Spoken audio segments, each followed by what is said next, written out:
السلام عليكم يا اخوان، معكم عمار مقطع جديد. مقطع اليوم يا اخوان مثل ما شفتوا بعنوان المقطع والصورة مصغرة، سر الهيد شوت عند اقوى المحترفين. صلى على النبي عليه افضل الصلاة والسلام. اذكروا الله جماعة الخير، لا اله الا الله. لا تنسوا اللايك والاشتراك وشاهدوا ممتع. طيب يا شباب، حسب ما بحثت ودورت وحسب خبرتي الكلبية عرفت كيف اجيب هيد شوت من المستودع. جبت لكم خلاصة الهيد شوتات. طيب خلينا نعترف بالاول، في شيء اسمه حساسية سريعة وحساسية بطيئة. الحساسية السريعة راح اشرح لكم عنها بشكل مفصل، هي حساسية سريعة والحساسية البطيئة. الحساسية السريعة يا اخوان كلياتنا بنعرف الحساسية السريعة للاعبين الكلاسيك، تمام؟ ليش حساسية السريعة للاعبين الكلاسيك وحساسية البطيئة للاعبين تي دي ام؟ اول شغلة خلينا نتفق عليها، في 3 اسباب لحتى يخلوا اللاعب الكلاسيك بده حساسية السريعة. السبب الاول يا اخوان انه اللاعب الكلاسيك بيحتاج يعمل رفلكسات دائما. السبب الثاني اذا طلع لاعب قدامه على اليمين ولاعب على اليسار بده يلحق يشيل اليمين ويشيل اليسار، فاذا كانت حساسيتك بطيئه مره تحسن. والسبب الثالث اكيد اللي هو الاستعراض، يعني اكيد استعراض حساسيه بطيئه مستحيل. وهون نجي للسبب الاهم والسبب اللي عملت عليه هذا المقطع. ليش لاعب المستودع بده حساسيه بطيئه؟ اولا لثبات الايم والسيطره على الخصم سيطره كامله بالكلوز، والسبب الثاني مشان نسبه الهدات تعلى،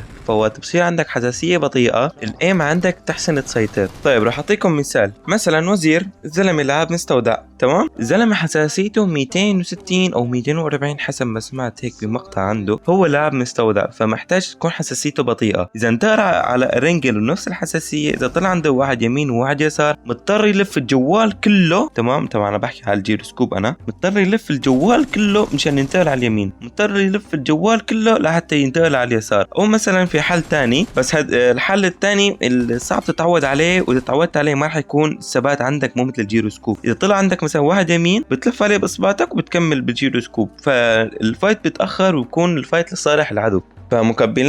فمكملات حساسية البطيئة انه الكروس هير تحطه على رقبة اللاعب، تمام؟ وتعرف شلون تسحب اللاعب سحب، مو انه خلص ضربت كل طلقة راح يجي هيد شوت. اكيد واكيد اكيد اكيد ان الحساسية بتفرق بشكل كبير. وهذا ما راح انهي لكم المقطع دقيقتين، لا اكيد راح احط لكم لقطات كلاسيك شوفوهم ومشاهدة ممتعة.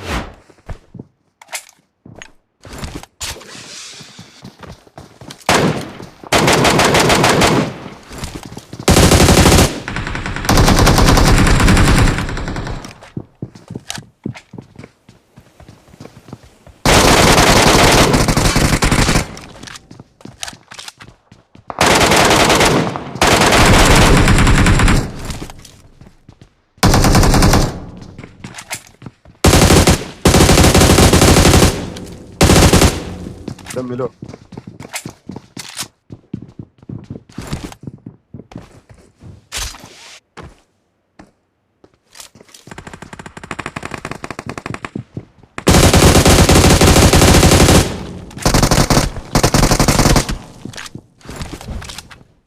يا عدد ايوه فاهم.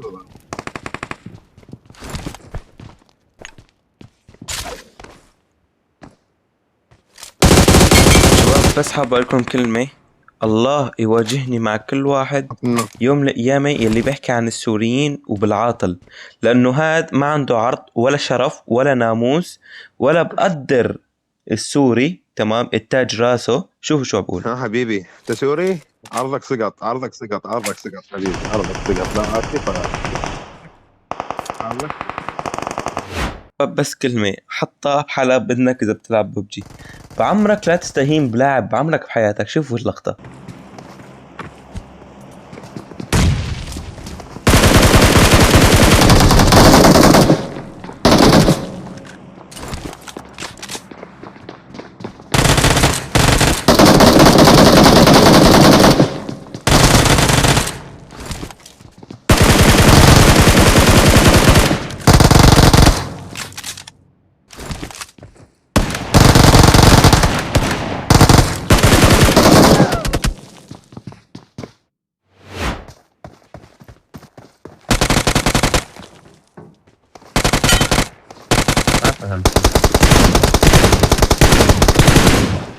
Awesome.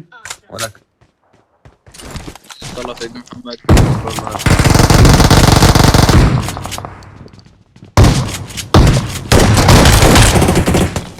شباب لا تفكر انه خلاص طلعت اوروبا الدمج الوهمي راح يروح. خليني لا بس لا أنا مستحيل أضرب حبيبي. السيف. شوف هذا، شوف فوق نط طلعته طلقة ما يعني طلع دم بس ما بلع يعني فيك دمج. ضربته ضربة بالسكينة ما انحسبت.